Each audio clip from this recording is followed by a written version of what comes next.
All right, Melanie, are you ready?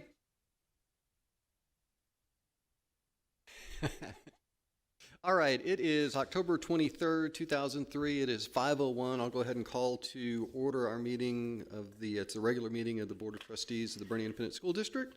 First thing we need to do is establish a quorum. We have Maritza Gonzalez-Cooper, Garrett Wilson, Dr. Thomas Price, Superintendent, myself, Carlin Fryer, Rich Senna, Christy Schmidt, and Joe Tidwell. And Jessica Davila will be here within a minute or two, so she'll join us in closed session. At this point in time, we're going to go into closed session for discussion of personnel under section 551.071, .074, and .082 of Texas Government Code. Deliberation regarding matters related to employment, appointments, resignations, terminations, retirements, and reassignments. And second, to discuss purchase, exchange, lease, or value of real property, which is code 551.072. It is 5:02, and we will go into closed session.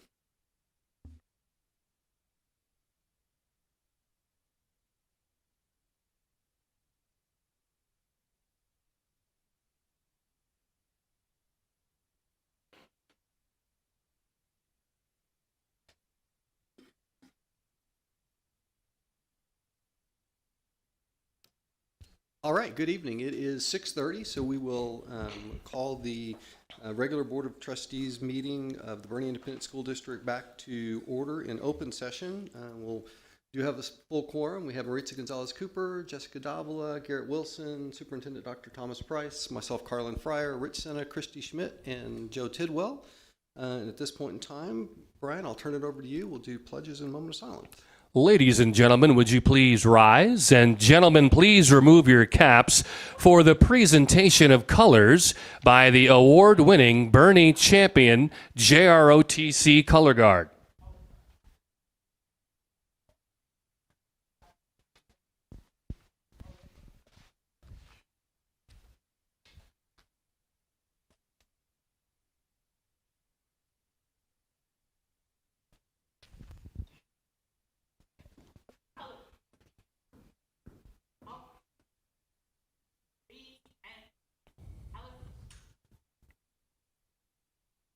Leading our pledges tonight, please welcome the Currington and Fabra Student Council.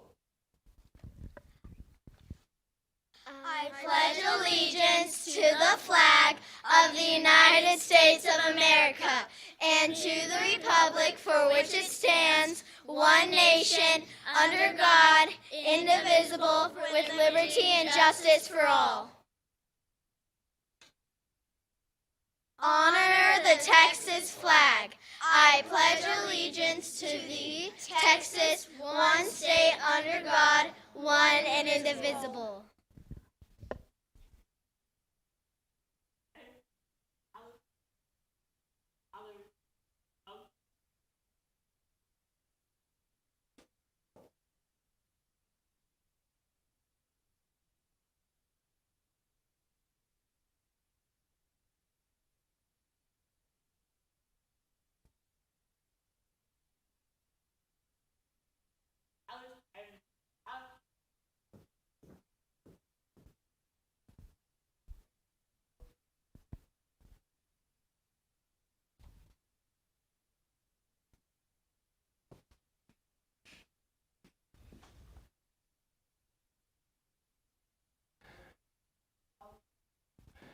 And now please remain standing for a moment of silence and prayer.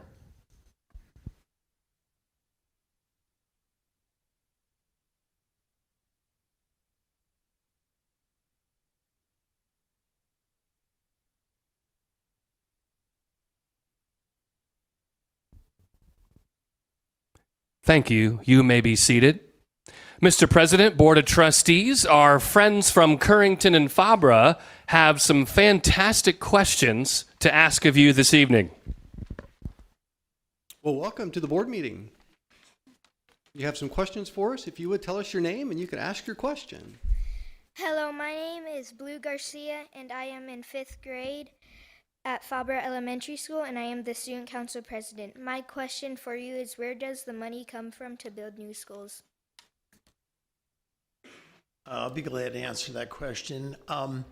Every so often, what the board does is they assemble a group of local community members, business people, parents, retirees, and they come in and study what the needs of the district are. Do we need to build a new school, elementary school, like we did with Fabra 9 years ago, I believe it was, 10 years ago? Do we need to expand a school? Do we need to renovate? What is it that we need? And once the committee comes up with recommendations, they give those recommendations to this board, and we have to approve that for approval by the voters. So the voters get to say whether, yes, we support this, or no, we don't. And and then ultimately, once the voters approve it, they pay taxes to pay off the cost of building a new building or adding onto a building. So it comes from the members of the community, the taxpayers, is how we pay for it. Thank you. Hello, my name is Brighton, and I am in 4th grade at Fabra Elementary School, and I am the student council treasurer. My question for you is, how do you take honor classes in 6th grade? Christy? Good question. Are you going to Bernie Middle School North? So actually at middle school, those classes are called pre-AP classes. And whenever you get to 5th grade, I believe you take a fun field trip over to the middle school, and your counselors will come visit with you and talk to you all about pre-AP. I do know that some of them require prerequisites, which means that you'll have to get a teacher's signature for some of those pre-AP classes, as well as parent signatures on all of those pre-AP classes, but your counselors at North will teach you all about it. Okay, thank you. Hello, my name is Camila Saldana. I am a 4th grade student in the dual language program at Currington Elementary. Estoy orgullosa de ser bilingüe y me gusta aprender matemáticas en español. This means I am proud to be bilingual and enjoy learning math and Spanish. My question is, we know the importance of the dual language program. What are some things we can do to improve the program?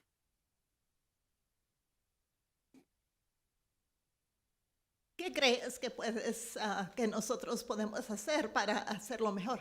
¿Nos puedes dar ideas? Como puedes tener más actividades en español, porque mis amigos no pueden hablar inglés y no pueden hablar mucho y no les gustan actividades que están en inglés y porque no pueden entender qué está pasando. Gracias. ¿Nos puedes decir en inglés?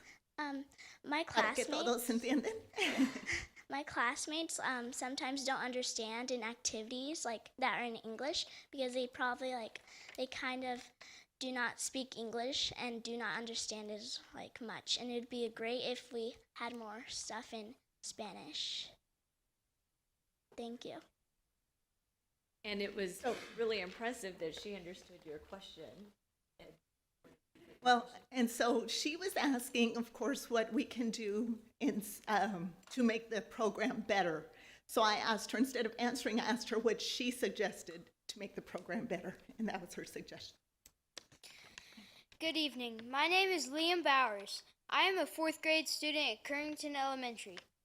Our district has a rule that we cannot wear hats at school, but I understand why some people think it is distracting. But would allowing just one day of hats a week hurt? I have a question for you, William. What Yes? kind of hat would you wear? I would wear an Astros hat.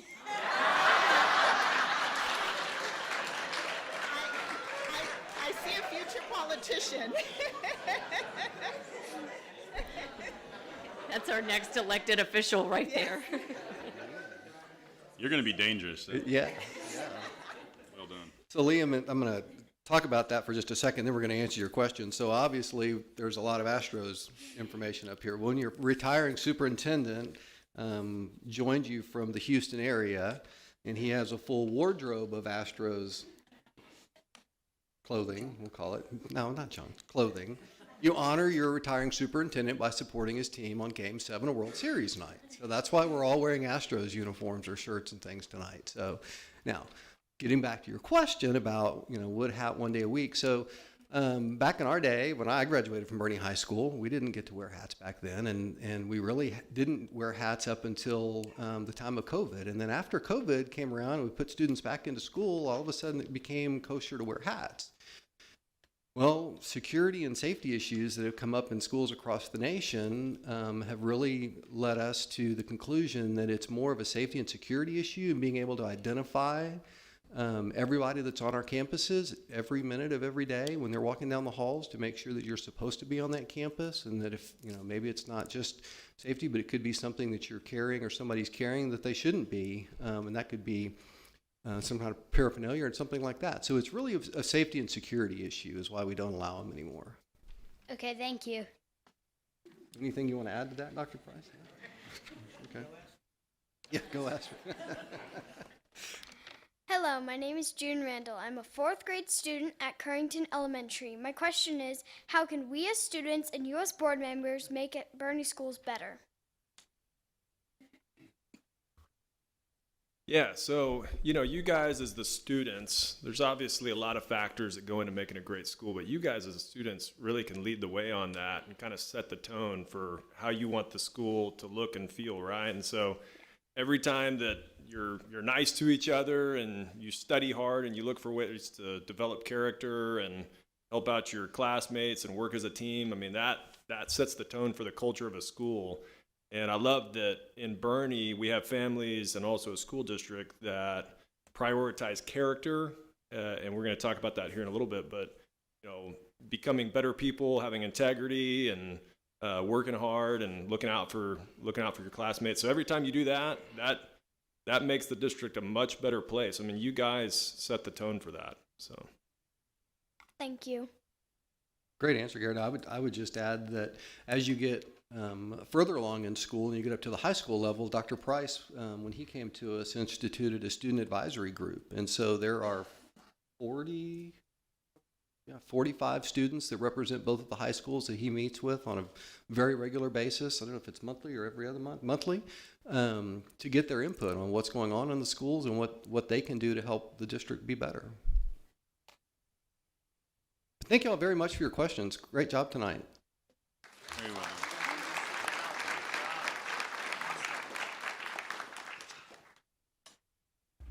Mr. President, I move we approve the agenda as presented. I have a motion and a second to approve the agenda. Any discussion? All those in favor say aye. Aye. Any opposed? All right, motion is. All right, we'll move on to commendations. Thank you, Mr. President, Dr. Price, Board of Trustees, and our esteemed guest tonight. Welcome to our October meeting of the Bernie ISD Board of Trustees. If we could have Dr. Price and our board come down, please, for our photos. If you haven't been to a Bernie ISD board meeting before, I say this before everyone, this is my favorite part of our meetings. It's because we get to honor the very best of our students and our staff. And this evening, we'll be honoring a total of 6 groups, around 85 to 90 individuals who have done fantastic things here in Bernie ISD. Our first commendation tonight honors champion high school senior Tristan Shantz Flores. Come on down, Tristan. Let's give him a hand. As you can see from the photos up there, Tristan built construction plan holders for the Bernie ISD Operations Department as his Eagle Scout project. Tristan met with members of the BISD executive leadership team, including current and former Chief Operations Officers Henry Acosta and Mark Stahl, to discuss and lay out the project. Tristan enlisted the help of his fellow scouts to build the plan holders. He presented the project to Dr. Price and Mark Stahl in early October, and last week was confirmed as an Eagle Scout for Troop 102. He is a perfect example of character for Bernie ISD. And if we could have Tristan's family, where are you at? Can you please wave and stand up? We want to thank you for supporting Tristan and all of his hard work. Congratulations, Tristan, and thank you for being here. And as Dr. Price noted earlier on this week, we have so many Eagle Scouts in this Bernie ISD school district that we are very proud of the amount of Eagle Scouts that we have. So, Tristan, congratulations, and thank you very much for being here. One more hand for Tristan and his Eagle Scout project.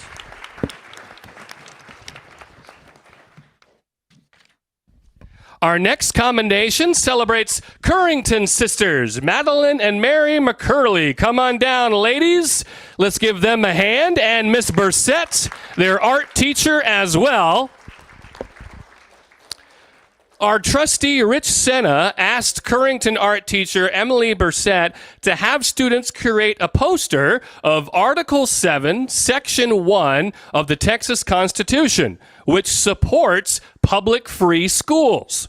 Madeline and Mary were the students to take on the project, and they were perfect for it. They, along with Miss Bursette, stayed after school on multiple occasions to create the poster. These two young ladies worked extremely hard on this important project, which will not only benefit Bernie ISD, but hopefully other public schools in Texas. At this time, we would ask all of our principals to come forward and accept a poster to display at their campuses. So principals, please come on up and we'll get you your poster to take a photo with and hang at your campuses.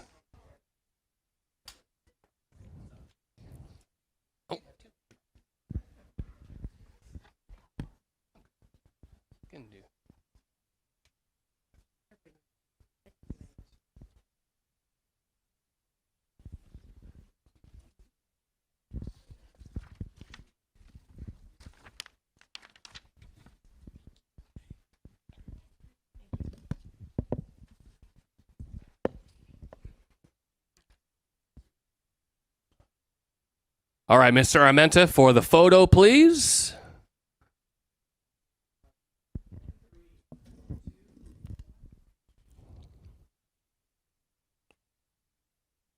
And can we have their family say hi? Please wave and say hello. Thank you for supporting your young ladies. They did a great job. Thank you all very much. And so when you go into all of our other schools, you will then see your artwork hanging up proudly. That is fantastic. Thank you all very much. Our next commendation recognizes 13 students from Champion and Bernie High School who have been honored in the 2024 National Merit Scholarship Program. Let's give these students a round of applause for this amazing accomplishment.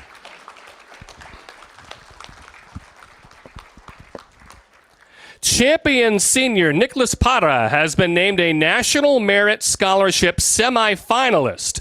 Semifinalists are the highest scoring program entrants in each state and represent the top 0.5% of the state's senior students. Students complete an application to be considered for National Merit finalists. Those finalists will be announced in early 2024.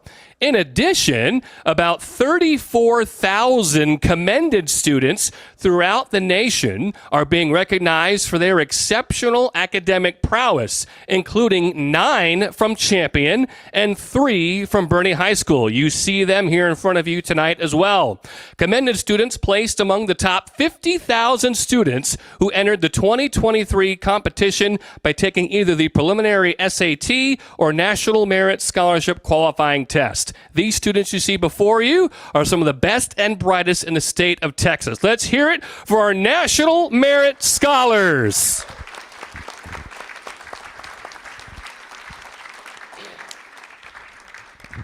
And can we have the parents of these fine students raise your hands too? We want to thank you for supporting your children in your fine district.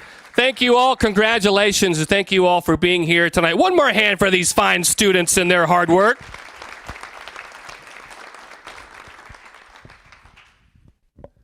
We took our picture, right? Okay. Thank you all very much. Thank you all for being here. Our next commendation honors Bernie High School's Braxton Ebner and Champion High School's Remington Stewart. Come on down, guys. Let's give them a hand.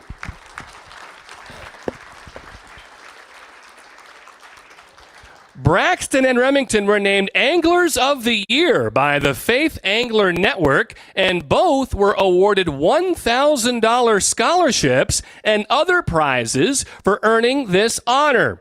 Through a passion of competitive fishing, Faith Angler Network is committed to investing in the lives of young anglers by fostering a network that is dedicated to sharing life-changing reality of faith, fishing, and friendship. Braxton and Remington are the second straight BISD students to earn Angler of the Year honor. So this is back-to-back years for this district to win that honor. Congratulations to Braxton Ebner and Remington Stewart.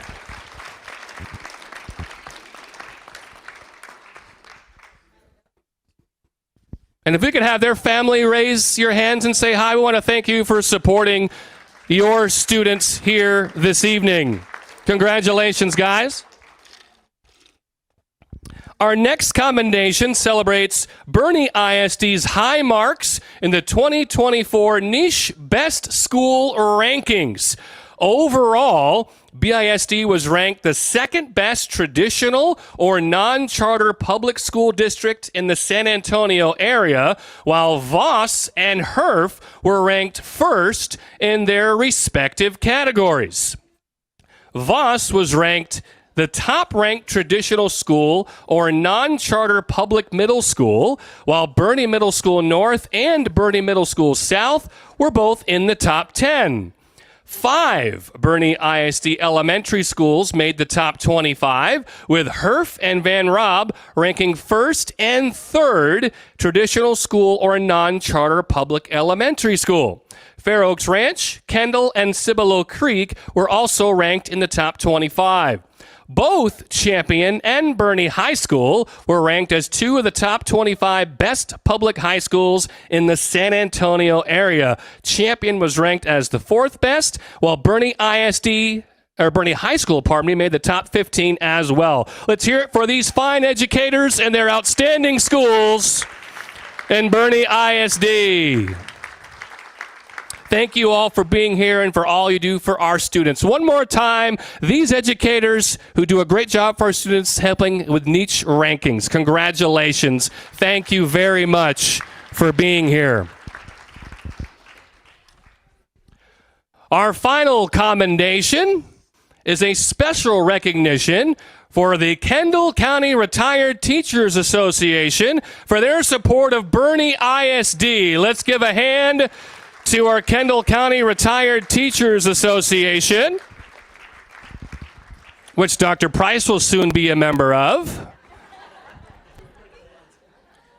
Retirement is often seen as a time for relaxation and leisure, but for the Kendall County Retired Teachers Association, their passion for education continues to burn brightly in Bernie ISD. Thank you for volunteering at Bernie Education Foundation fundraising events and Bernie ISD events. Your wealth of experience, wisdom, and passion continues to make a lasting impact on the lives of our students and teachers. Let's hear it one more time for our fantastic friends at the Kendall County Retired Teachers Association and all of their support for Bernie ISD. Thank you all for being here once again tonight. We appreciate your support. Mr. Lamping is carrying a paper that I don't think I can mention, but it is early voting, so get out and vote. Mr. President, that concludes commendations, and I thank you all for joining us for commendations. If you wouldn't mind staying for a few more minutes, we have some other students we want to honor, and we want you to hear their honors as well. So, Mr. President, I yield the floor back to you.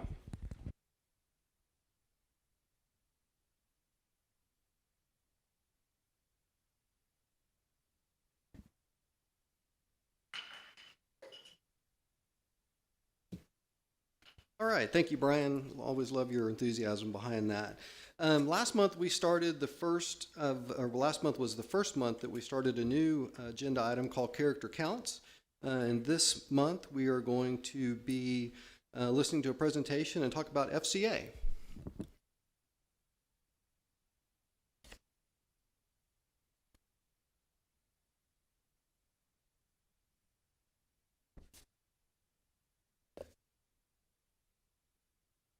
How are y'all?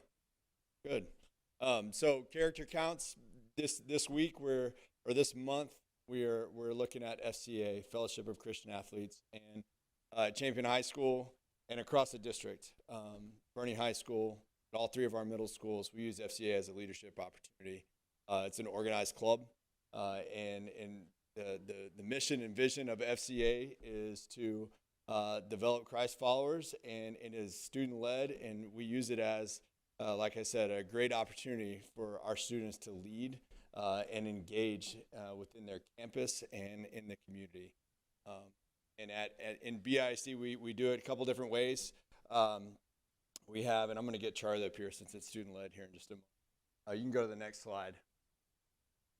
So we have our new standards for our clubs, and we really believe that new standard has helped create awareness, further awareness, and it's forced us to be more engaged with families and students on our campus. We have two major events. We have Fields of Faith, and then that's an outreach event for us to, we utilize it to bring our community together, and it's really a neat event. And then we have huddle groups, and I'm going to get Charlie Georgelos up here to further talk about FCA. Charlie's a huddle leader at FCA at Champion High School. Hey everybody, yes, like Coach Ellis, thank you, Coach Ellis. My name is Charlie Georgelos, and I am part of FCA. I'm a student leader there, and I love FCA. I've been part of FCA since freshman year. When Coach Hammond was still at Champion, she invited me to be part of the leadership program at FCA, and I've loved it ever since. One of the major things that FCA has provided for me is just a group of people outside of basketball and outside of class, a group of people that I'm able to go to and share some of the issues that I'm going through in my everyday walk with Christ, and just some of the hardships that every high school student goes through. It's a super valuable program to myself, and I know to many other people. I gave a talk. We had our first FCA meeting a couple of days ago, and I talked about how when we come to FCA, we all have the common ground of being in Christ. There's no, I'm better than this person or I'm worse than this person. We're all on the same ground. You can have Jordan Ballin, for example, the QB for the Champion football team, and you can maybe have someone in the class you've never met before. When we all come together and we talk about Christ, we're all on the same ground. There's no hierarchy. There's no popularity. There's no status, and that's one thing I love about it. We can all come together and share our values and the common ground, and we can create that community. Like I said, I have a great group of guys that I go to on the basketball court, people I go to in my classroom. But at the end of the day, our common ground with Christ is the strongest bond that we got, and that's what I value most about FCA. In my welding program, our teacher is always talking about, if we want to change Washington, it's going to start in our schools and in the kids' faith. So just building a stronger future for tomorrow, it starts with us sharing Christ with one another, building strong relationships with each other and God, and hopefully it's a domino effect, and we can hopefully change the trajectory of America.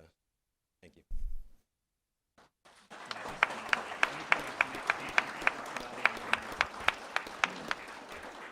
Anybody have any questions for Charlie? Just want real quick, let everybody know Jackson was supposed to be here from BHS, and he's not feeling well. Let us know. So, only one. And just one comment. I've seen Charlie interact with second graders in my Sunday school class. He's my assistant teacher, and he's better than me, believe me. Charlie, I had the opportunity to meet you Friday. Thanks for delivering the convocation at the Athletic Hall of Fame or Hall of Honor induction. It's great to see leaders on our campuses and off of our campuses, and so keep doing what you're doing. Sir, thank you, sir. Appreciate it. Any other questions? I would just like to thank you, Coach Ellis, for being their sponsor and being leader of this organization. It starts in middle school. All three of my kids have gone through it, and just thankful for the involvement that those middle school coaches pour into that program at that level. I think one of the unique things we have, it's at every secondary school. And that's good. A lot of school districts are lucky if they can have one strong organization, and we have 5. Great. All right. Thank you both.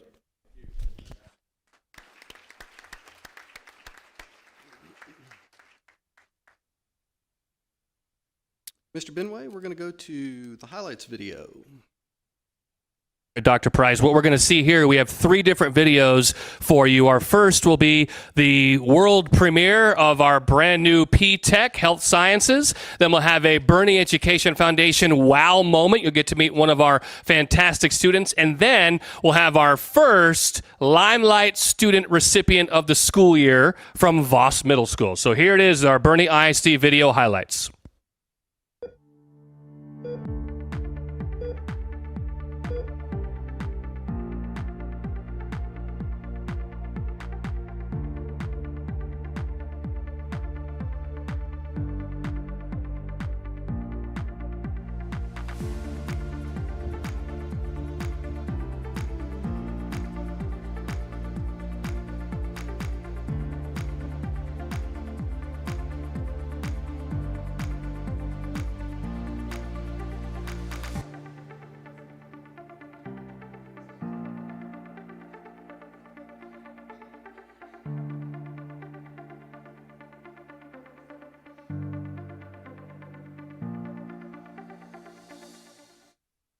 Hello, my name is Jake, and we're here at Fair Oaks Ranch Elementary School.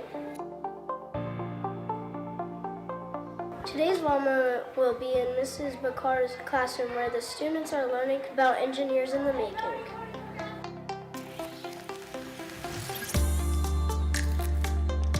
That's the food, okay. What do you have inside that's going to keep the dog cool? We have a fan that I made right there. Oh, okay.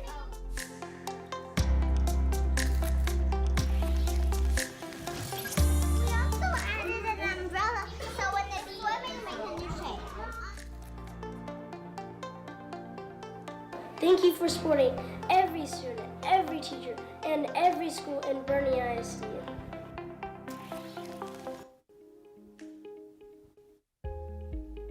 Captain Mark Tyler Voss Middle School is proud to introduce Jericho Wilkes as the Bernie ISD Limelight student. Jericho has served her fellow Eagles in student council all 3 years and is currently a valued member of the National Junior Honor Society and the student council president at Voss. She has a big heart and is willing to serve our campus, even earning the Captain's Club Award for acts of service. In addition, she was nominated by numerous teachers to earn an Outstanding Student Award during both the 2021-2022 school year and for the first 9 weeks of this school year. Jericho is a wonderful asset to our school. She is a quiet, confident leader who pushes herself to achieve the highest levels of success in athletics and academics. She understands that hard work, diligence, and effort are necessary to achieve excellence. Whether you see Jericho at an academic UIL meet helping her team achieve top awards, digging deep to help our Eagles win against a rival, or providing thoughtful insight in class, she is doing so with a smile. Jericho is a great big sister and a wonderful example to her siblings as well as her fellow Voss Eagles. She makes a difference on our campus each and every day. We are proud to recognize Jericho as our Limelight recipient, and we hope she always remembers to soar, Eagles soar.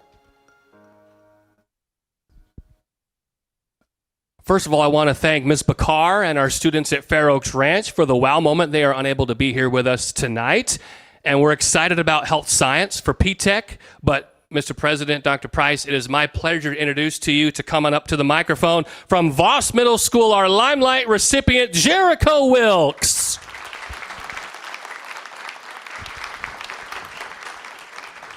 And if you have any questions for Jericho, she's excited to answer some questions tonight.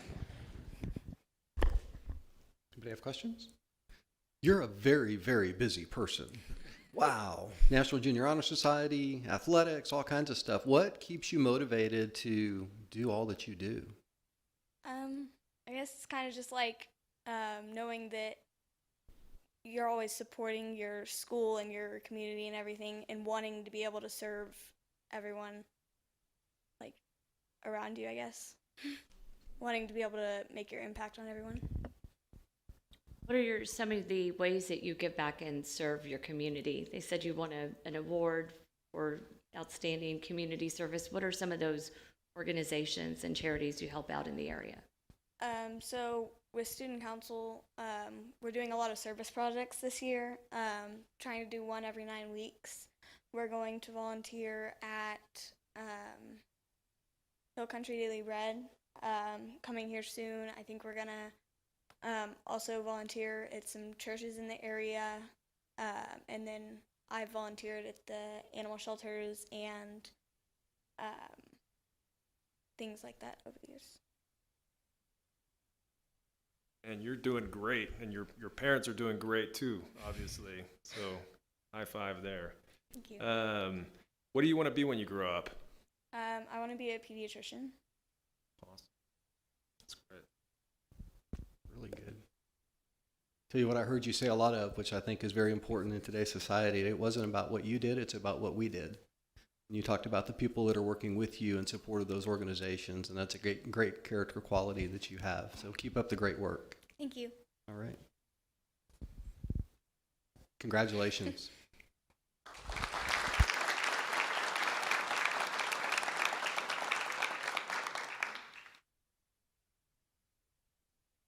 All right.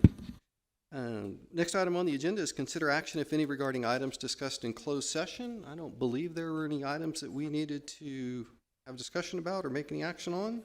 Move on to the next item, which is visitor comments and testimonials. We do have a couple of speakers signed up. Call on those momentarily.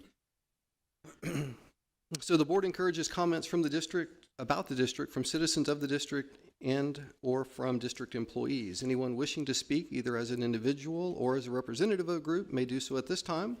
The board asks that each participant's comments pertain to public education be no longer than 3 minutes. The overall time limit for comments is 30. Now remember that the board may not discuss or act upon any issues that are not posted on our agenda, and if an issue mentioned is listed on tonight's agenda, we'll defer discussion of the issue until the appropriate time during the meeting. And the board encourages public to discuss concerns with an appropriate administrator who has the authority to address concerns. The concerns should be expressed as soon as possible to allow early resolution at the lowest possible administrative level. Finally, please be aware that rules of decorum will be enforced during the public comment period and throughout the meeting. Disruptive behavior will not be tolerated, and those who choose to engage in disruptive behavior may be asked to leave. Each participant is legally responsible for the content and consequences of his or her own statements. Our first speaker tonight is Rocio Ekblad. Did I get that correct? Welcome.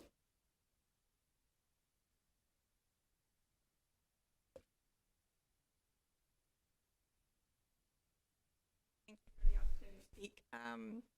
I feel that Bernie is a wonderful district, as highlighted here by all the kids that were able to speak and show what wonderful things Bernie is producing, hopefully including my own children. I have one that's already out of Bernie and 2 that are still here. All these kids highlighted are way smarter than me and more eloquent, but my concern at this time is with transportation. I have 2 students that have yet to get to school on time in the 10 weeks that school has been in session. Bernie says that the goal is to have a safe and efficient transportation. I feel neither are really there at this point, especially the efficient. And with calls to administration and to transportation, I just haven't gotten an answer other than, well, they're not being marked tardy. And I know, but I kind of wish they would so we can have the reason for so many.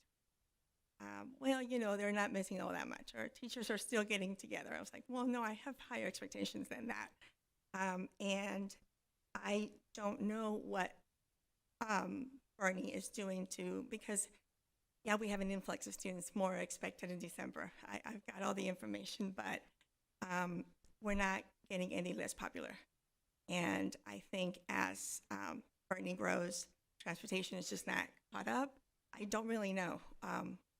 One of the things I see is the change of the schedule made the routes times a lot shorter. I don't anticipate that transportation is not trying to do better. I just don't know that they have the means, whether it's paid drivers or enough buses. Again, I am not informed on that. And I just want to know what Bernie is doing in the future for that. Soon my kids will not be needing the bus, but I am here to speak on behalf of the kids that are going to come as we go forward. This is my 8th year as a parent in Bernie, so I've been involved, and this has been the worst year. They've always ridden the bus. I can't take them to school, so I really would like to know where we're headed on that, because just if the bus system was a little more efficient, maybe less parents would have to drive to school, and the traffic on Esther would be a little bit, and that's all. Thank you for your comments. Our next speaker is Mike Stewart.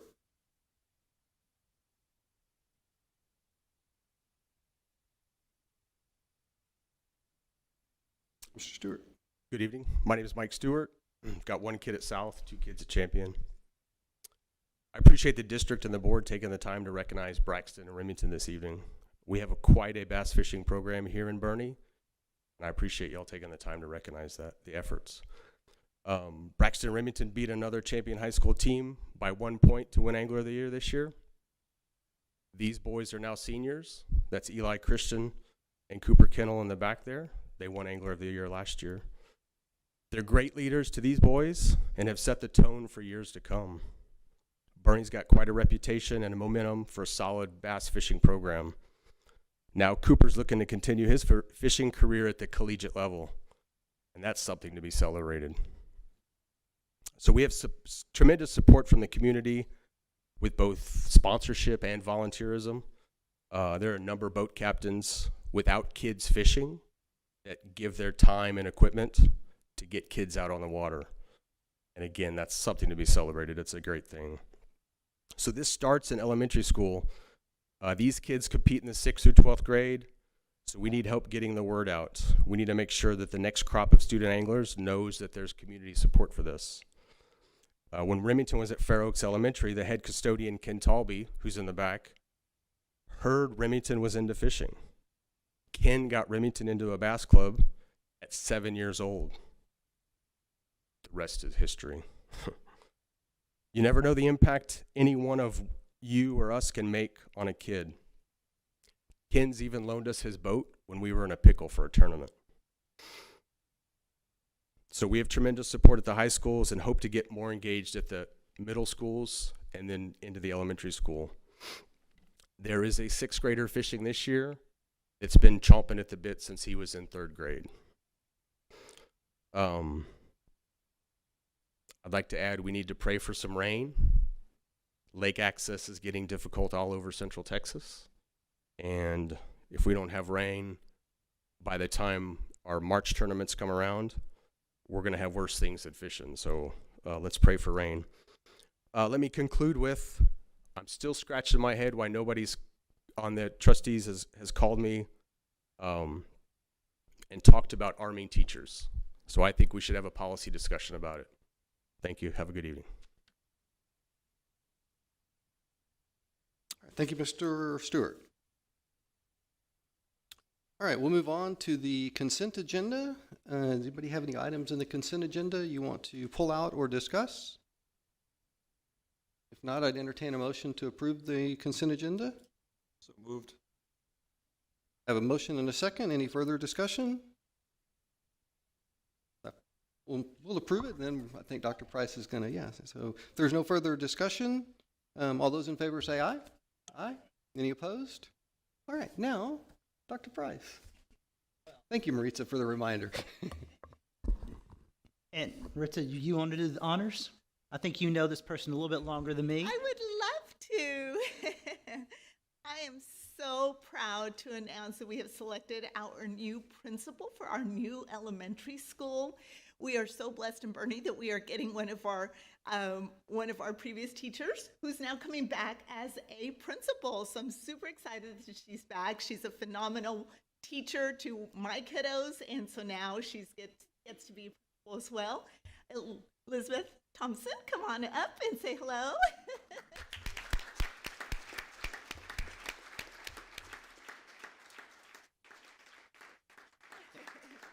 What we want, Yeah. come on up. What we want to do is just tell you welcome back to our family. Not welcome to, but back. And we also know your husband's here. You have a husband, anybody else? Oh, let's stand up so we can see. Thank you for making the trip. What we'd like to do is get a picture of you and your husband up here, maybe with me and Mr. Fryer.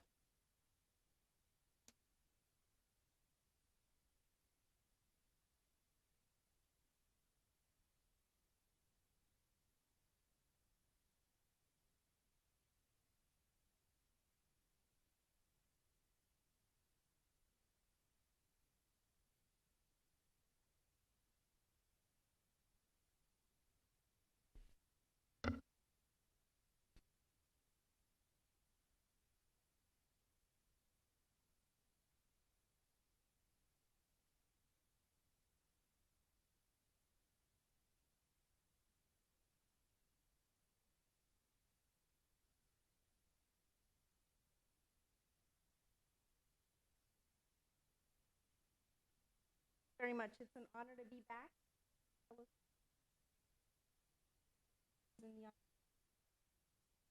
So thrilled and blessed.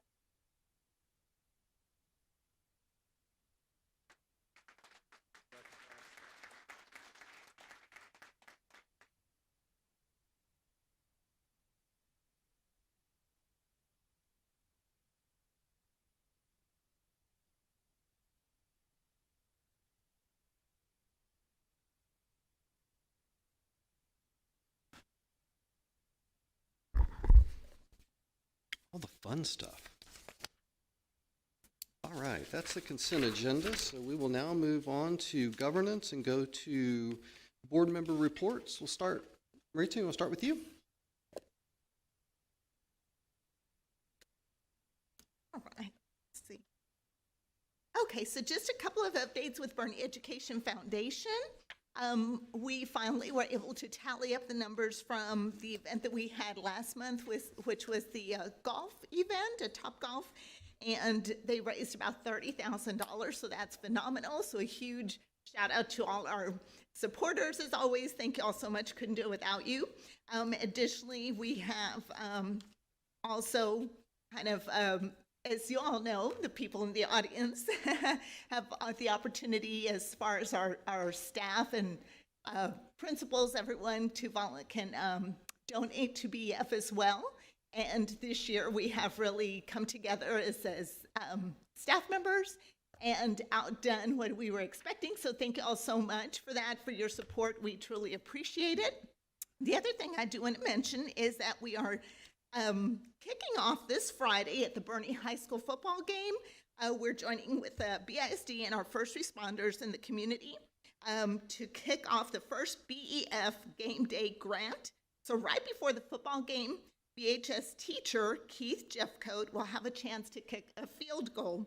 And let's see, it is from the 5-yard line, and if he makes it, he receives a $500 grant for his classroom. So we're super excited to have that started as well. So be at the football game and cheer him on. That's all.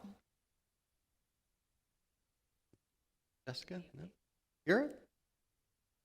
Yes, the Finance Committee meeting, the Finance Committee met this last Wednesday, and we had a pretty extensive agenda, which we'll talk about a lot of it more in detail tonight, but just to kind of give a Cliff Notes version.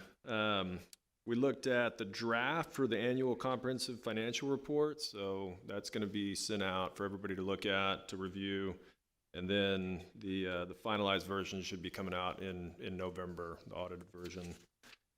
We also reviewed the budget update, which we had a large surplus this last year that helped us out. We had budgeted for a small deficit, and then we had a fairly large surplus, and so we talked about the ways that we're going to potentially be using that. That'll also be in the package later on. A lot of it's one-time, uses, such as incentives for teachers and our staff for the end of the year here. So that's really great. That's all good news. And actually, even with spending that money, we're still going to be in a better shape with our general fund than we would have been, and what we'd budgeted for. So we also talked about the remarketing of the 2022 bond, and we've hired Cabrera, which is a new underwriting firm for that. So excited to see that take place here in the next month. We looked at the quarterly investment report, and again, that's our investment report is the star of the show. When it comes to the finance committee, I think that's a big part of why we've had the surplus is just interest rates being as good as they are and being able to earn 5.5% on that. That's a big reason for that. But then also in the investment report, we saw that our duration's gone out a little further. So now we're looking at investing for a little longer term, try to capture a little bit extra interest, which I think is good. I think it's a really good step to look at it that way. So that was all the big stuff that we looked at. We also, on the first report, we got a 96, which is an A rating, and that's better than a 94 that we got last year. So congratulations. That's great. Rich?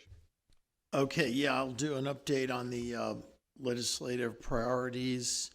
Yeah,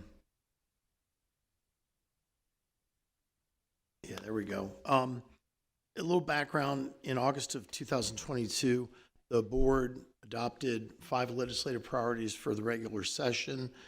In February of 23, we had 20 volunteers visit Austin, met with 70 legislative offices on the appropriations and education committees. And the good news is 4 out of the 5 priorities we voted on in last August of 22 were accomplished in the first regular session.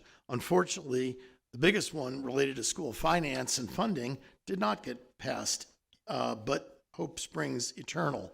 So just an update on what's going on in this third special session. One background is the property tax relief saved our average taxpayer about $900 on their homestead school taxes this year, which is huge. So that was a welcome. Senate Bill 1 was proposed by Senator Brandon Creighton to form what's called education savings accounts, by another word, vouchers. It would allocate $500 million for these ESAs in this biennium, which is about 60,000 students, a little bit more than 1% of the public school enrollment in the state. It would give people $8,000 towards private school costs, or if you're homeschooled, $1,000 to that. However, there were no accountability measures placed in there requiring students to pass the STAR test or any other accountability measures. It was mentioned that, the accountability is parents can always take their kids out of private schools. And indeed, that's happened right here in our community. Roughly 10% of the secondary students at a nearby private school came into Bernie ISD this year. So I guess there's some kind of accountability. But in any event, it would establish certified educational assistance organizations to help folks navigate that process. Senate Bill 2 regards teacher retention. Now, the governor put together a teacher vacancy task force last year, and they issued a lot of recommendations, none of which were acted on during the regular session, which is unfortunate. But Senate Bill 2 does address teacher retention regarding pay. It does increase public ed funding by $5.2 billion over the $4 billion that was already allocated in the regular session budget. And it would be a retention bonus for this school year of $10,000 for ISDs with less than 5,000 enrollment. For more than 5,000 enrollment, it would be $3,000. And then in 24-25, that bonus would convert into a teacher retention allotment. Okay, and I'll talk a little bit more in a second about the impact of SB 2 on Bernie ISD and our teachers. Recently, we had a team of 5 of us, including Christy, 2 members of our retired teachers, Kendall County retired teachers, who were honored here earlier, and former trustee Ernie Piles. We visited 178 legislative offices on October 12th, I think it was. And we also specifically wrote a letter addressed to the 31 senators who unanimously approved by a 31-0 vote Senate Bill 2. And our concern was you do a one-size-fits-all raise for districts over 5,000, under 5,000. Well, there are some districts under 5,000, which is what the bill was designed for, in very rural parts of the state, where starting pay might be 38,000, 39,000. That's atrocious. So 10,000, both as a retention bonus and a retention allotment for future years to make it permanent, that's a very welcome sign. However, there are some districts below 5,000 who already pay pretty well, and they don't differentiate. Senate Bill 2 does not differentiate, and it would put, though we would be delighted to have a $3,000 bonus and retention allotment for our teachers on top of the $2,000 raise that we've already given them this year, though that's very welcome, it would put us at a competitive disadvantage with some of our nearby districts who have less than 5,000 kids that aren't that far behind us in pay. So in trying to solve one problem, we advocated in our letter ways and specific steps the legislature could take to avoid future problems, creating new problems. So let's fix the problem that exists without creating new problems. So that was a point, and we'll see how it goes. The House has their own version. If by some chance Senate Bill 2 is what ends up taking effect, our state rep is ready to give an amendment to even out some of the rough spots in that particular legislation. And then House Bill 1 was released last Thursday by Education Chairman Brad Buckley, who's a former trustee in Central Texas. It increases funding for public ed by $8 billion. It offers a retention bonus stipend, if you will, for this year. I believe it's $4,000 across the board, regardless of districts. Accountability standards, the currently Judge A to F would stay in place until 2025-26. In the meantime, it would create a new commission on assessment and accountability to say, hey, what is the best way to have accountability? We use STAR right now. Is there a better way? What would be an optimal way to have accountability? In terms of an increase in the basic allotment, which was one of our 5 legislative priorities that did not get addressed in the regular session, this year would increase by $30 to $6,190, but then pretty substantially next year to $6,500. This would generate, in the opinions of the bill's authors, enough money for school districts to make permanent the retention stipend that's in this bill, that it would be adequate for us to make it a permanent, much like the Senate bill does. The bill also increases compensatory rates for low-income free and reduced students. It increases the school safety funding, which Senate bill did too as well. It was a nice improvement, but HB1 is even more dramatic in the money they dedicate to school safety funding. Importantly to us, it removes the cap on a fast growth allotment. There's an allotment for fast growth districts, of which we are one, but they cap the payment. And so basically, they take about 1/3 of the benefit out. They've only funded 2/3 of the benefit, and this would remove the cap on that, which would be welcome to us. And it would allow school districts to adopt a 6th golden penny. You're allowed a certain number of golden pennies beyond the base tax rate, and we've utilized all the ones that don't require an election, and a 6th one would require approval by the voters, and this legislation would allow that golden penny to take effect without an election. It would bring over $1 million to our district. And what's interesting about that is we reduced our tax rate by 18.5 cents this year, and we expect it to go down again next year. So that would be beneficial from a funding point of view. And it also creates education savings accounts, because the governor has said he will not approve any bill without education savings accounts. So it does cap it at 25,000 students the first year, but adds it to 50,000 in year 2, 75,000 in year 3, whereas the Senate just starts off with 60. But it adds accountability measures, which public schools have advocated for, that if you're going to get a voucher, you have to take a STAR test. And that's rubbing up against some real opposition. You know, I don't know, the way I was raised, if you're given something, you're expected to be wise with it and be good stewards of it and be accountable for it. So, you know, I don't really understand the logic of not having accountability. But in any event, that's HB1. And what am I doing? Okay, that's it. Any questions? So we have about 2 weeks left in the special session. We'll see how it works. But there's a good possibility there'll be a fourth. So we will see. Awesome. Thanks, Rich. Christy? Yes, thank you. I have 2 updates. The whole child committee met on September 22nd. 26 members participated. That included parents, staff, and community members. This was the first meeting of the school year, and it started with a review of the purpose of the committee, which is to collaborate, engage stakeholders in problem solving, and increase awareness, advocacy, and accountability for all students in BISD. The committee learned about the 5 tenets of whole child. The 5 tenets are focused on keeping students healthy, safe, engaged, challenged, and supported in our schools. Our focus topic of this particular meeting was allergy awareness, and the committee collaborated to determine year-long instructional activities and initiatives that would keep students safe and also aware of the dangers of exposure to allergens. The next meeting will be November 29th, and that will focus on the special education programs. So thank you, Ms. Pomeroy, for that update. The second is for the PTO presidents.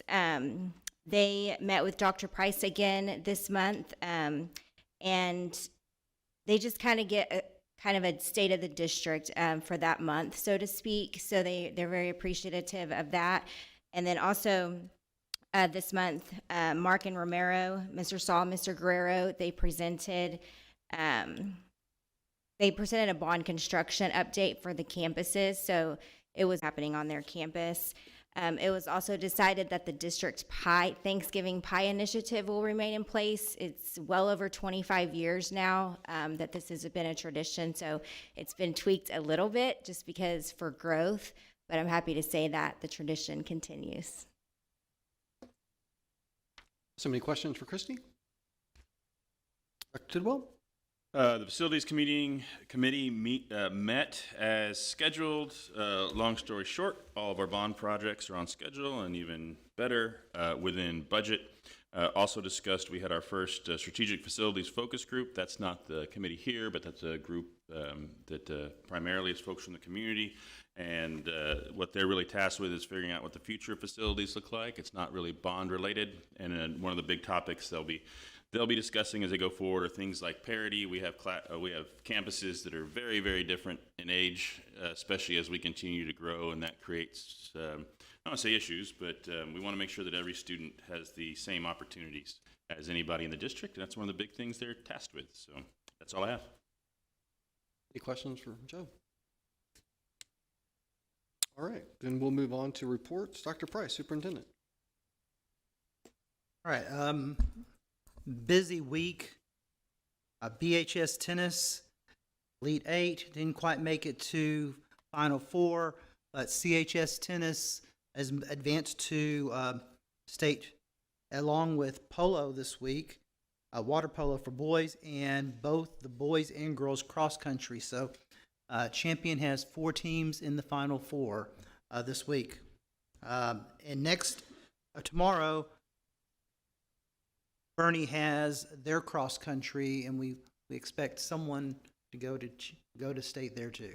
So one of the things we talked about last year with all the different teams going to state, that it really does not happen by accident, and we start taking it for granted because it happens so much, and it's very unique what's going in our community last year, and I think we're going to see it this year. But brings me back to, this is Principal Appreciation Month, and we could not do the things that we do, whether that's in the classroom, outside the classroom, without the support of our great principals. I think we have the best in the state. We see that in our scores, and later we're going to get progress monitoring, and we feel more and more confident that when the scores do come out, we will retain that A. And we didn't feel that way a couple of weeks ago, so yeah, we'll see.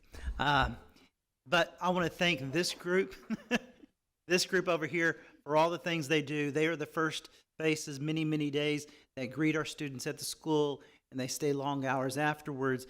And none of their jobs are 9 to 5.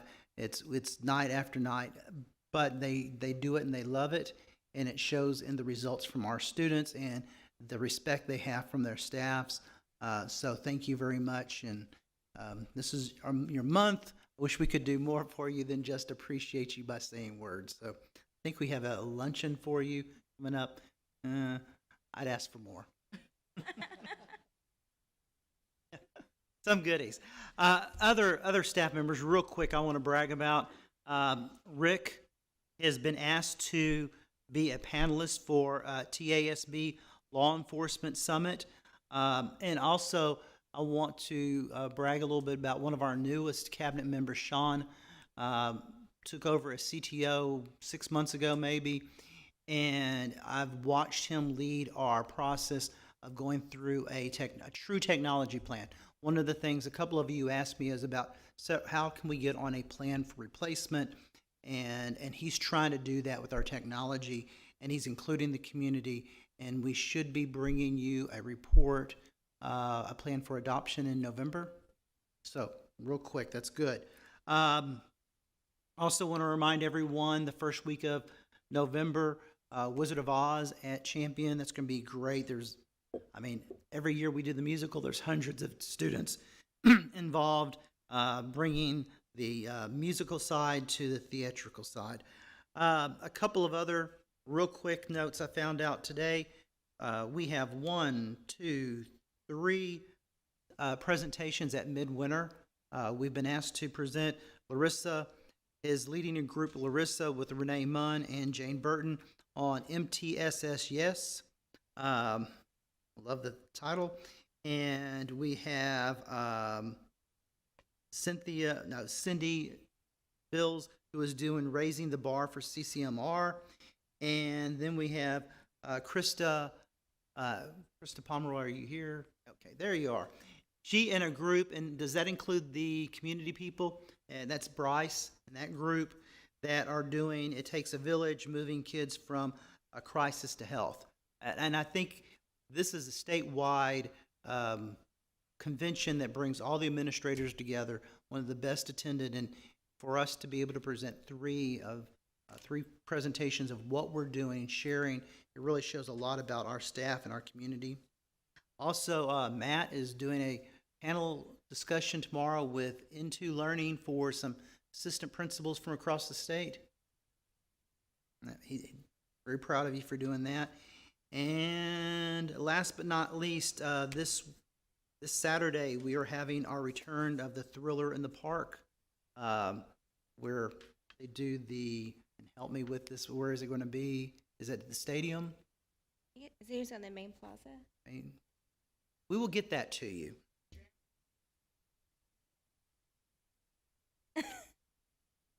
Because it's going to rain. Yeah. Okay. It's great if you haven't seen it before.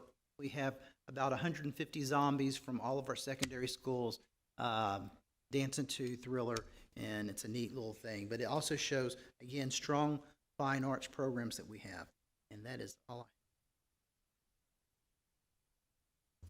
Awesome. Does anybody have any questions for Dr. Price? All right, we'll move on to instruction progress monitoring report. Carl, I have one question. Does anybody know what the Astro score is? Yes, 3-1. I was just going to report on that, sir. Rangers are up, end of the first. Sorry about the bad news. Good evening, Mr. President, members of the board, and Dr. Price. Tonight I present to you our beginning of year testing information on all of our required screeners and instructional programs. Everything we will be discussing tonight ties directly to our scorecard under student success. I'm going to start with our pre-kindergarten results. House Bill 3, enacted in 2019, requires a common approach to diagnostics. Therefore, TA has designated a single tool for that. It's called CLI Engage. In this provision of high-quality full-day pre-K for 4-year-olds, districts must collect data on the following 5 areas: language, reading, writing, math, health, and wellness. These assessments are conducted in the beginning, middle, and end of the year. My apologies. All assessments provide teachers with a holistic understanding of each student and is able to assist them in providing targeted instruction. If you see the results here from our beginning of year testing, which was completed in September, you can see how our students that are English dominant and Spanish dominant students scored. Moving on, we also have in House Bill 3, districts must conduct a beginning of year reading screener for students in K through 2. BISD has selected M-Class Dibbles for English and M-Class Lectura for Spanish. Dibbles and Lectura are a set of procedures and measures for assessing the acquisition of literacy skills. These are designed to be short, 1-minute fluency measures that can be used to test for early reading skills. These assessments are directly tied to the science of teaching reading.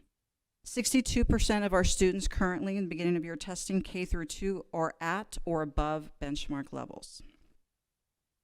In addition to the assessment tools, M-Class Dibbles and Lectura provide recommendations for teacher intervention lessons and tools based on student data and needs. Our students taking the Spanish, 61% of our students scored at or above benchmark, which is comparable to our English students, speaking students. Moving on to iStation, which is another district-provided program, powered also by the science of teaching reading. iStation engages assessments and instruction and covers the national foundational essentials. iStation is an adaptive program that assesses students where they are and then builds upon their skills. Teachers are also given to support to improve students' comprehension and growth with activities and lessons in phonemic awareness, phonics, fluency, comprehension, and vocabulary. What you're looking at here is a total of our students K through 8. As you can see, Tier 1, Tier 2, and Tier 3. Tier 3 students are the students in most need of intervention. We are currently sitting at 15% of our students in Tier 3, which is a 3% decrease from 2020. So this is good information. This is good. We're making strides. Again, our middle school students take this test beginning, middle, and end of year. This is also a breakdown by grade level that you can see where our students' results are for each tier.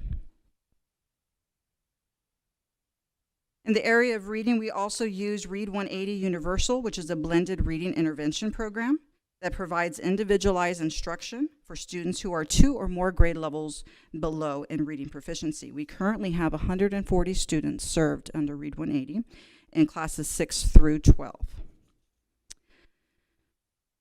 We have 46 of the 140 Read 180 students also in our, in our phonics program, which is Systems 44.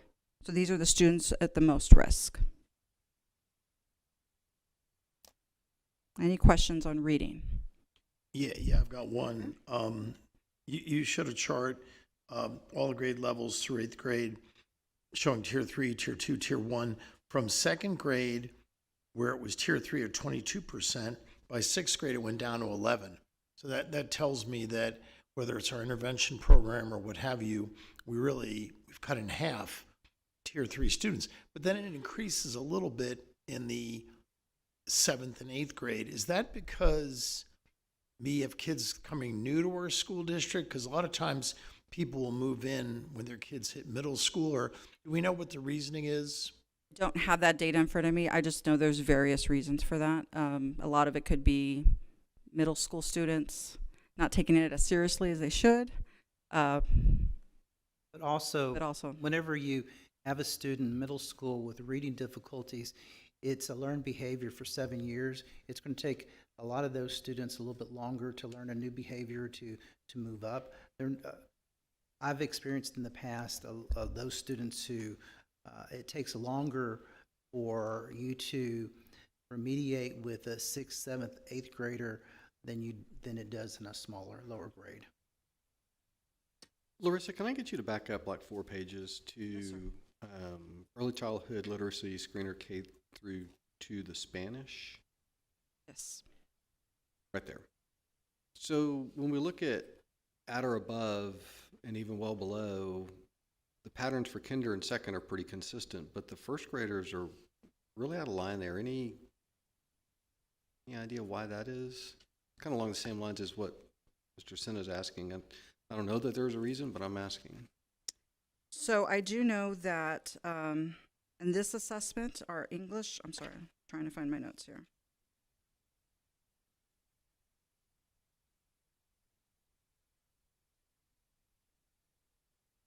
Similar number of students, 76, 76, 86. The percentages just go kind of crazy.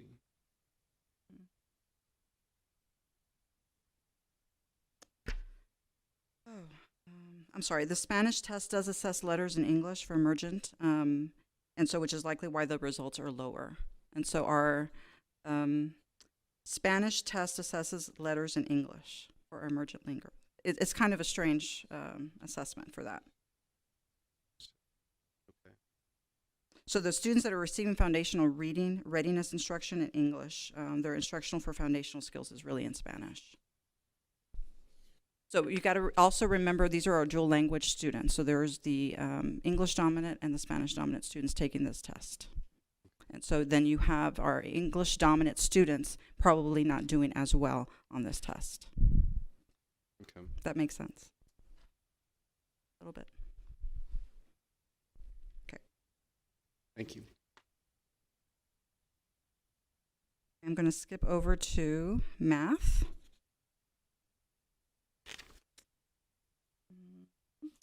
So this year is new for this program called MAP Growth, which is a comprehensive assessment tool given to all students K through 5. And this new tool has user-friendly reports for teachers and administrators to enhance student outcomes. So on this chart, from the beginning of year, we have the performance levels, which are also tiers our students. And here you can see our student results. 59% of our students K through 5 are at tier 1. And since this is the first year we have this assessment, there's really nothing to compare it to from the years before. Our next slide of information is regarding Zern, which is a supplemental extension of our curriculum, Eureka Math. This program is strongly supported by TEA. They've also recently reported some data that supports that students who complete 3 or more lessons per week on Zern show a gain of over 50 scale score points on STAR. And so illustrated here are our minutes and lessons per student since the beginning of the year. So our goal is to be at 90% of students completing 3 lessons per week by the end of November, and we're almost there. We're about 81%. Our next programs for our middle school and high school students is iExcel for math, which is a supplement to our math instruction. The results here are also tiered for our students. In 2022, you can see that 20% of our students were in Tier 1. And so we are starting the year with a reduction in students needing Tier 2 and Tier 3 intervention, which is good. Very good. We can also see the same trend here for our 9th graders taking algebra. Last year, there was 0% of our students in high school algebra that were at Tier 1. Now we have 12%, so we've made some gains when it comes to algebra. Now, our goal for iExcel usage is 30 questions per week. We're currently averaging 28, 6th through 10th grade. So is the 10th grade there optional or? No, these are students who are very far behind. So they are at Tier 3, 100% of them. We have a large number of 8th graders taking algebra, don't we? Correct. It's about 50% of our 8th grade class. All of this data is used to create groups for intervention and, of course, individualized plans for our students, and teachers continue to use it and discuss this data in PLCs, and they address learning gaps for all of our students. And that is all I have for you. Any questions? Any questions for Larissa? A question, but going not on this data, but thank you for presenting this. I have a question regarding the young lady who asked about improving our dual language program. Any ideas you want to take to your team and kind of maybe brainstorm? I think her challenge to us is coming up with more activities in Spanish for our dual language principals. So I don't know if we can maybe get a roundtable together and figure out how we can bring that to fruition. And please let us know, because I know we always love to attend any of the events around our schools. So please let us know. I'm interested to see what y'all come up with. Thank you. Thank you, Larissa. All right, actions. Dr. Price, we move to you for Portrait of a Leader. Dr. O'Hare. I'm going to turn that over to Dr. O'Hare to walk you through this. Remember, this has been a progression, and one of the things that I think we've done very, very well is we've always aligned what we're doing with from strategic plan to our scorecard to the district and campus plans that y'all saw and you approved earlier today. And we've done very similar with our portraits, and our portraits are the creation of a Northern Star as we start planning. So. Thank you, sir. President Fryer, board members, Dr. Price, we're excited to bring this forward for your consideration and approval this evening. This is our Portrait of a Leader. If you remember, about 6 months ago, we brought you the BISD Portrait of a Learner. We consider this to be a continuation of that work. What we've done is we've identified staff members in our district that are responsible for building up other leaders. Instructional coaches who build up teacher leaders, assistant principals who build up teacher leaders, principals who build up assistant principals and other leaders on campus, central office coordinators and directors. We brought that group together over a series of 3 meetings to engage them in dialogue around leadership and what it means to lead in BISD.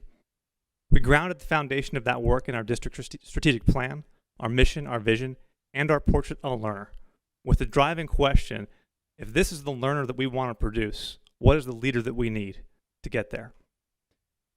We had the opportunity to engage in really good conversations around several different leadership frameworks and competencies, lots of research-based ideas. We spent our whole first day talking about a common vocabulary around leadership and what it means and what the soft skills would be to help produce the learner that we need. In the end, what we coalesced around as a group was that the names of the majority of the competencies for the Portrait of a Leader were in line with the names of the competencies for the Portrait of a Learner, with one specific difference. You'll notice one specific addition to the Portrait of a Leader is student-centered. It was really important for our group, and many of our participants are here in the room with me, that we focus as leaders on students and student success here in BISD. They are our North Star, they are our why, they are why we're here every day. So we thought it was really important to add that competency into our Portrait of a Leader. When you look at the difference for the rest of the competencies between the Portrait of a Learner and a Leader, while the competency titles are the same, the descriptions are looked through a focus of leadership. For example, if you look at adaptability, for the student, that's about responding to change appropriately. For the leader, and the language you see there, it's about leading through change and the change facilitation process. So that's the relationship you can see between the descriptors when it's the learner and when it's the leader. We're excited about this work. We're excited about the foundation it's going to give us for leadership development moving forward in BISD.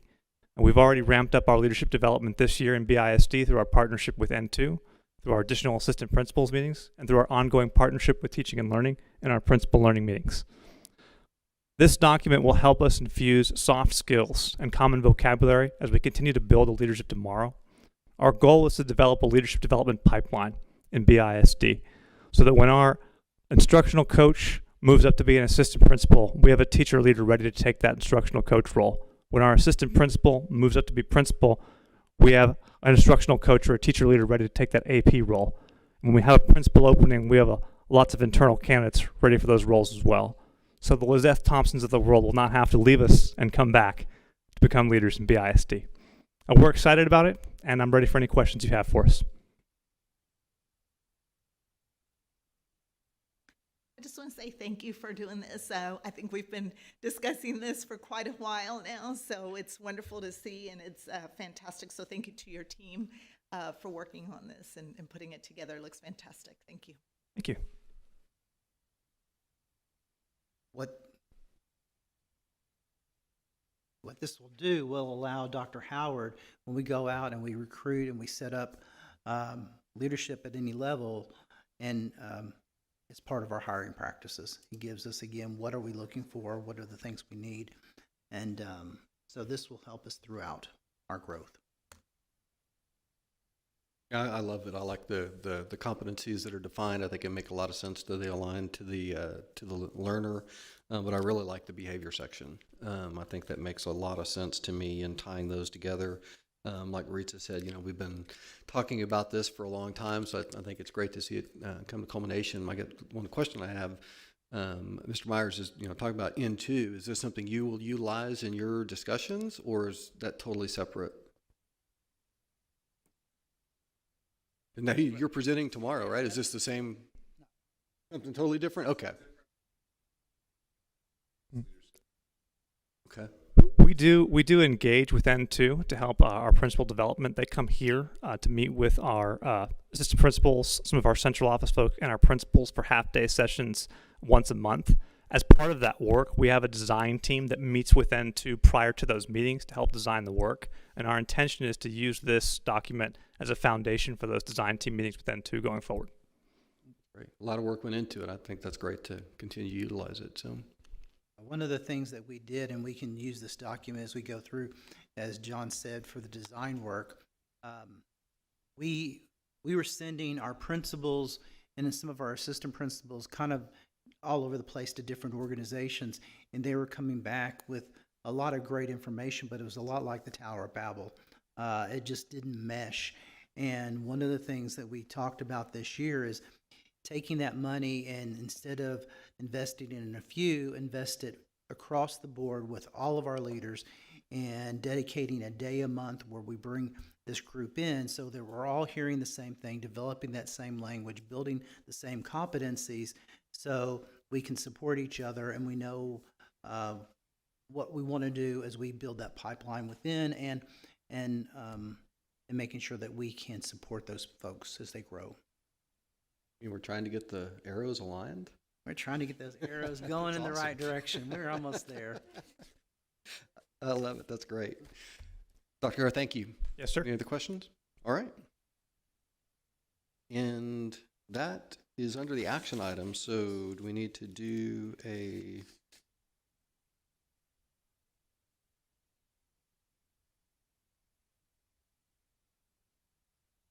I have a motion and a second. Any further conversation? If not, all those in favor say aye. Aye. Any opposed? All right, motion carries. Dr. Howard, longevity. Good evening, board. This is such a privilege for me to be able to come tonight and to share with you some information. We are boldly coming before you as an administration to ask for the approval of a resolution to grant a longevity and retention incentive for our employees this year. As you recall, as part of the budget process, you approved an almost 3.5% increase for all of our employees. That means that our teachers saw a $2,000 a year increase to their annual salary, and all of our employees received a midpoint percentage increase for their for all other employee groups. The budget process has been one that has been a lot of unknowns this year, and because of that, we have a unique opportunity to take some monies that we have been able to carry over and kind of cinch the belts in some areas, and we would like to ask for the opportunity to give this incentive to our employees because, quite frankly, the cost of living is going up. I think Mr. Senna explained it beautifully this evening, and yet our legislation still has not met the needs of our teachers. And so we are going to be asking that there we go. That in addition to that almost 3.5% that you gave at the beginning of the year, that you would grant us the authority to release $1,500 for each teacher, nurse, and librarian. Those are all of our employees who are currently what are being paid on what is called our STEP scale. So this would be in addition to, it does not increase their STEP. It is an incentive only, a one-time payment that we can give to them. We're asking for all other employee groups, those being all auxiliary, paraprofessionals, and professional employees who are in permanent, full, and part-time positions with the district, to be granted an incentive of $1,000. Again, these incentives are intended for positions that are permanent to our school district. I wish we could extend it to everybody that graces our doors, but these are folks that we have ongoing employment relationships with that are not here in temporary capacities or seasonal capacities. At this time, we have presented a resolution to you for your consideration. We would be grateful.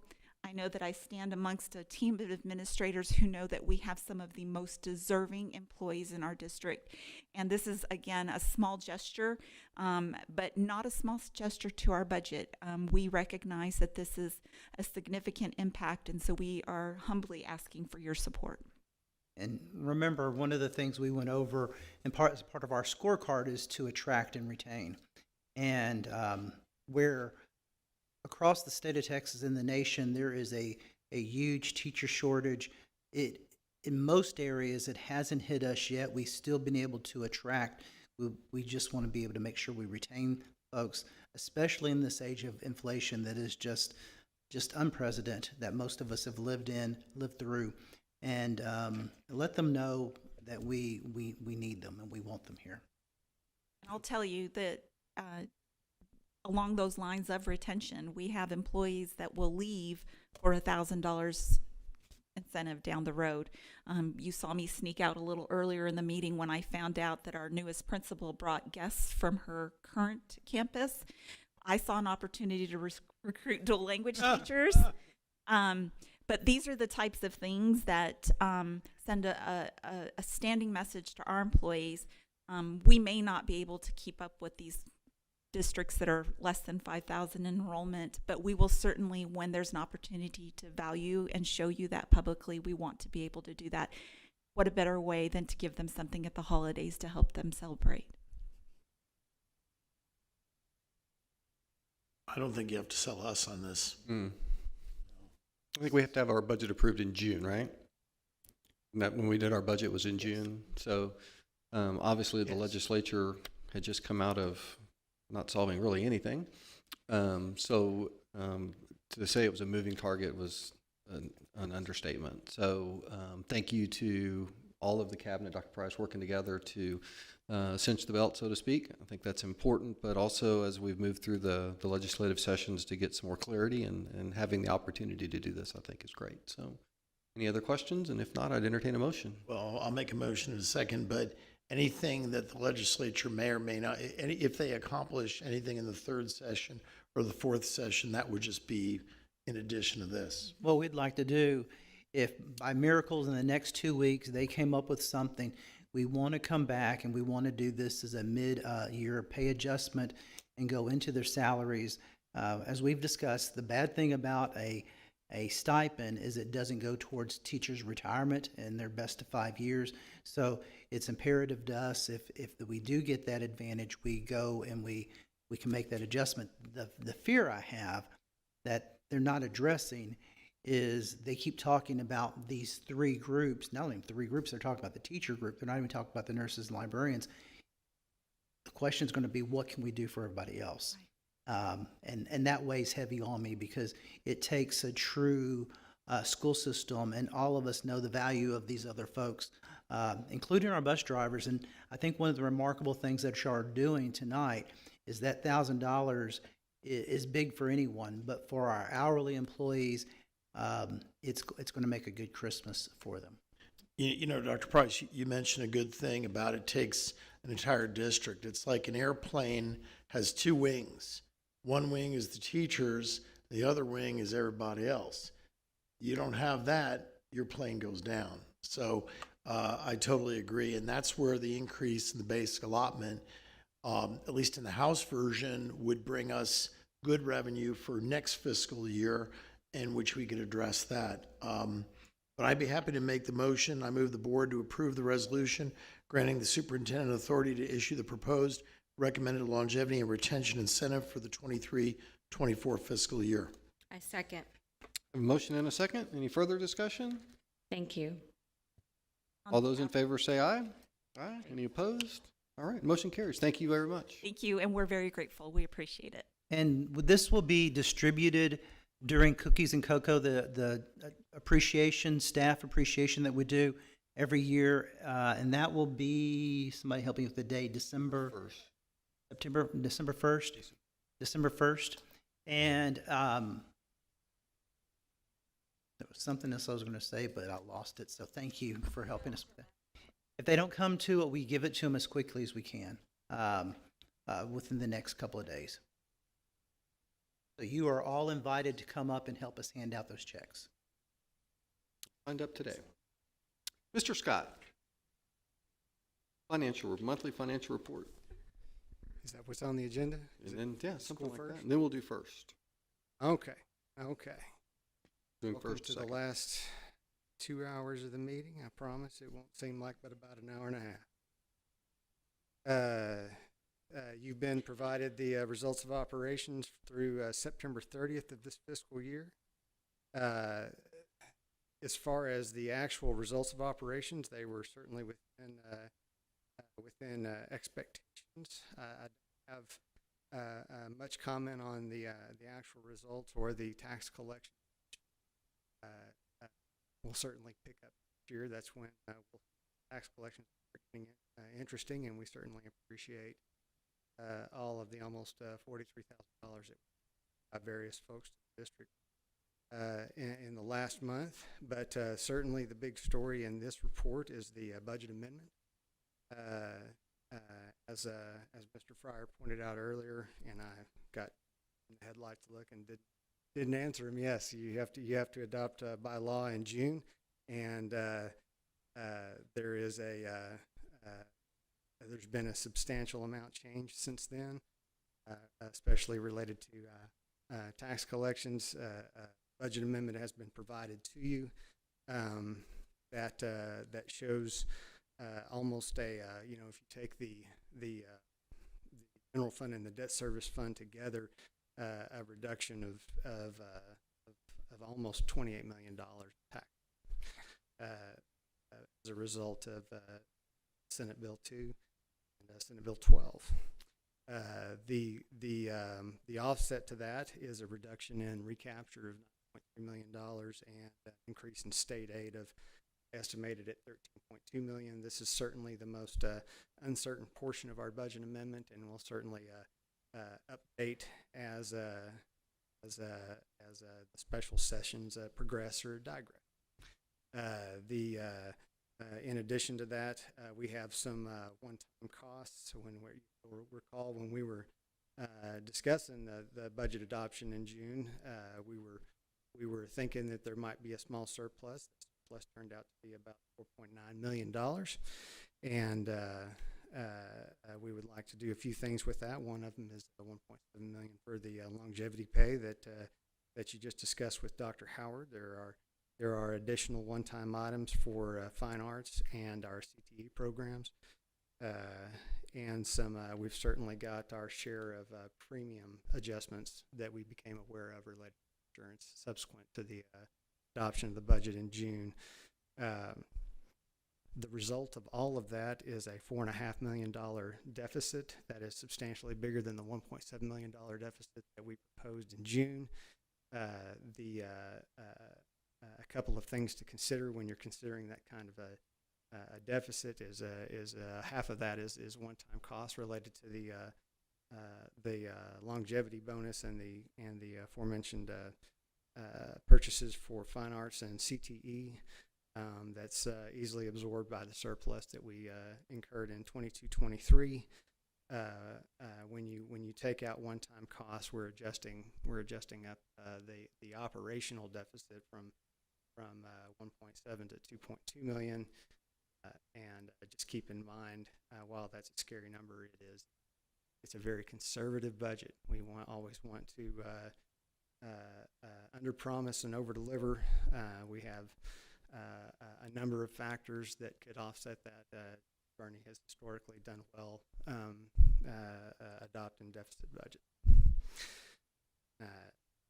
Does anybody have any questions related to the budget? Just a couple of comments, you know, because that word deficit sounds scary, but like you mentioned, half it's one-time capital expenditures, or it's the, you know, the retention bonus. But when we adopted this budget, I know you utilize very conservative, cautious estimates on our revenue, whether it's from investments or even tax collections. So, you know, we've seen this for a few years now, where I would imagine at the end of the year we'll have a balanced budget. And if I'm not mistaken, even with utilizing some of last year's surplus, we still have over 2.5 months of fund balance, correct? Yes, sir. 2.8? Estimated to be almost 2.8 months, which is higher than what we proposed when we adopted the budget in June. Higher than what we proposed, and also much higher than it was 5 years ago. Yes, sir.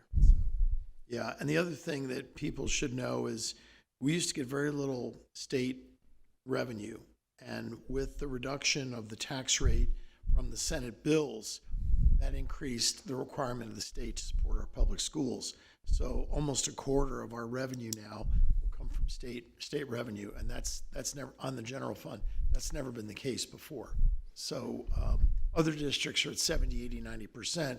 We're up to almost a quarter. So when we say we're fighting for our taxpayer to reduce the maintenance and operation tax rate, which we did by 18.5 cents this year, the average homeowner saved $900, just under $900. I was at an event recently where people were jumping for joy. There were folks in their 70s. They saw $2,000 and $3,000 reductions in their school taxes, and they were very happy. I can tell you that. So, I imagine in addition to the general fund budget amendment, there is a budget amendment for the debt service fund, which is a reduction of a little under $2 million. It's the same case. There's been substantial changes since we adopted the budget in June related to both property values and the rate that we can apply. So the reduction is somewhat of a flip between property taxes and the additional state aid exemption, and comes along with better understanding that we have to get out of it. Do you have any other questions? I know we had a finance committee meeting and got a little more in depth into it, so I'm comfortable with it, but I want to make sure everybody understands, has the opportunity for questions. Well, I was just going to comment that, you know, we were talking about this large deficit, or larger, you know, it's a component of timing, because the surplus of $4.9 million hit the books last year, but the expenses where we're going to spend that money hits the books this year. So it's a larger deficit, but it's accounting. It's really not. The general fund gets better, you know, so I just wanted to make that clear. Good point. Those dang accountants, they confuse everything. Yeah. If there's no further questions, I'd entertain a motion.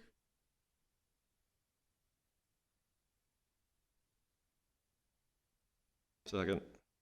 I have a motion and second. All those in favor say aye. Aye. Any opposed? All right, motion carries. Now, second, we're going to do the first report.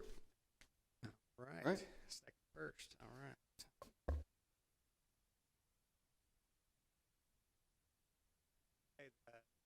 Report's been around since 1999. Started this DA to show how we're doing financially, if we're a good job or not. There's 20 indicators.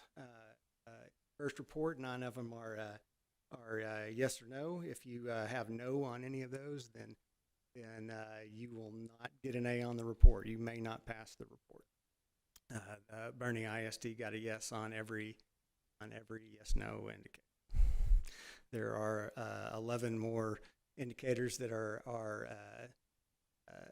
effectively calculations, and where they are compared on a scale to the rest of the districts in the state. The result of all these is that the Bernie ISD got a 96, which is an A in superior rating. This is 2 points higher than we got last year. Like last year, the only indicator that we don't get full points are our indicator 8, which is our current ratio that compares current assets to current liabilities. So this is based on 21-22 results. This was prior to the issuance of any debt. So next year we'll have we'll get a full 10 points on that indicator, because we'll 22-23 will show a pile of cash in the bank and no current liabilities to offset that. But we're going to have more debt, so it'll be interesting to see how the rest of the indicators are impacted by this.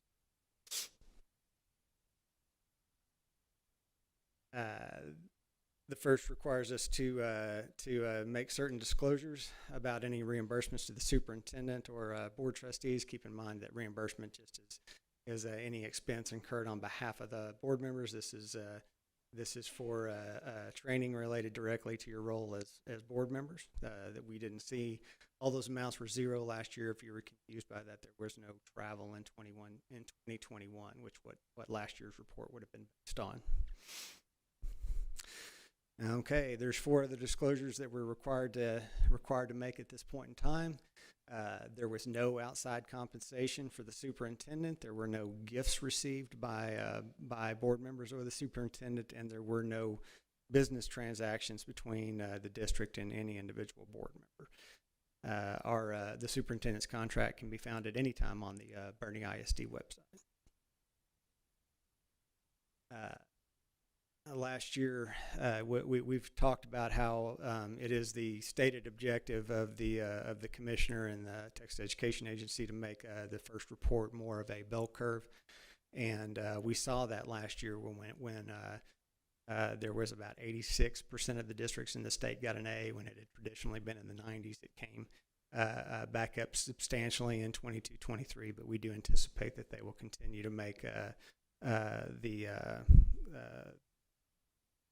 the marks to get an A more stringent and shove those percentages back down again. Bernie will continue to strive to keep that A to the extent that it makes sense for the district. And with that, that is the completion of the school first report. Any questions regarding the first report? If not, then I think you have a presentation on the first hearing, or is there anything else we need to discuss with the hearing? Just open it up. We just need to open it up. Okay. So at this point in time, I would open the public hearing regarding the Financial Integrity Rating System of Texas. Anyone wish to speak? Seeing no one running to the microphone, we'll close the public hearing. It was opened at 8:15 and closed at 8:16. Mr. Scott, anything else? You have your redemption order for bonds. I do. You've been provided an order authorizing the remarketing of the variable rate portion of our 2022 building bonds. If you'll remember that in August of 22, the Bernie ISD entered into its first variable rate transaction, which just to refresh, is essentially establishes a 30-year principal payoff, but instead of a fixed rate transaction, with the ability to refund within 10 years, which is kind of your standard that school districts do. We apply one rate based on 1 to 5 year. We did a 1-year note last year, and with the ability to remarket at the end of that term. So with this order, we'll get to go back out in the market. At this point in time, we have not determined what that term will be. We'll determine what's best for the district at the November 14th pricing. It is likely will be somewhere between 3 and 5 years. The 1 and the 2-year rates are the highest rates right now out there, and just because of the current market. But the great thing about variable the variable bonds is that every time we remarket, we also have the chance to defease. We will 32 million left on this note. We will defease 15 million of that. That'll leave 17.5 million.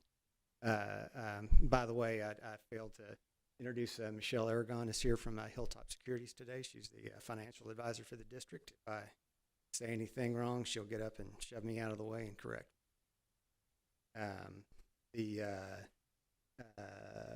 What we intend to do with the defeasement portion is pay off the a portion of the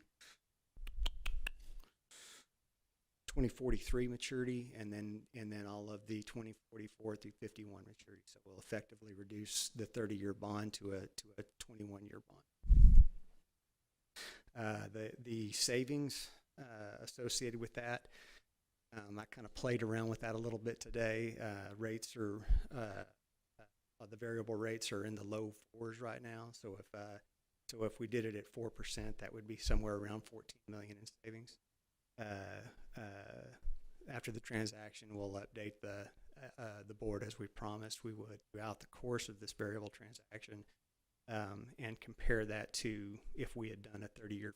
We've got a indicative of what a 30-year fixed note would have been that day in August 22, and we'll continually compare that as we go down the road, at least for the first 10 years of the bond, when you would refund a traditional bond. And with that, I guess the only other thing I would want to say about this, for me, there's a trickle-down effect when you do variable rate bonds. Paying off this 15 million opens up 15 million of maturities in earlier years when we issue the 55. So there'll be additional savings on top of that. I do intend to provide what those savings would look like as well. With that, I'll entertain any questions on this. Any questions? Yeah, so if we do 3 or 4 year, after we remarket this and we do 3 or 4 years, at the end of that period, we'll be able to defease again if we're in a position to do so. Yes. Okay. And I think it's worth pointing out that the 2022 series was a $45 million series, yes, of which 12.2 million of principal was paid off 3 months into the life of those bonds. There were three-month notes at like 1.4%, something like that. Yeah. And this approximate $15 million defeasance means that close to 28 million of that 45 million that was issued, almost 2/3 of the principal has been paid off in 16 months. And we've paid off about $1.5 million of interest. So there were a lot of concerned folks in our community during the bond, a lot of misinformation. You're going to pay $1.50 in interest for every $1 of principal. It's quite the opposite. On this first issue, it'll be almost $20 of principal for every $1 of interest.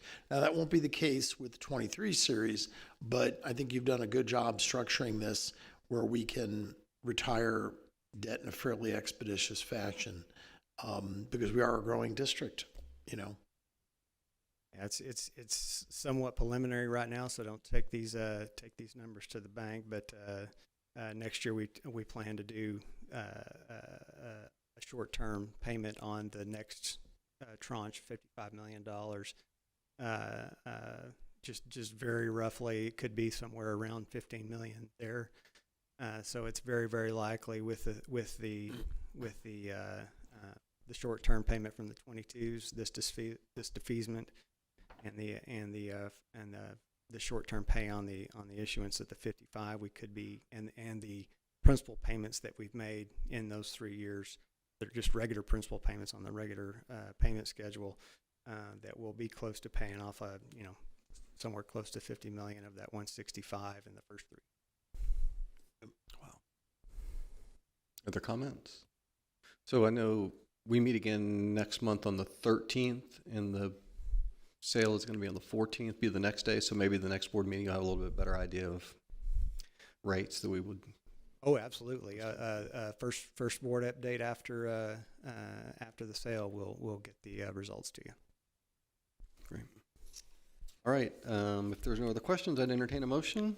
Mr. President, I move to approve the remarketing of the Bernie Independent School District fixed variable rate unlimited tax school building bonds, Series 2022, as presented. I have a motion and a second. Any further discussion? All those in favor say aye. Aye. Any opposed? All right, motion carries. Last item is just future business. So our November 13th meeting, we'll be going over our state accountability report, pre-K and early childhood report, review and approve financial audit, and the appointment of appraisal district board of directors. There's no additional discussion. I'd entertain a motion to adjourn. All those in favor? Have a great evening.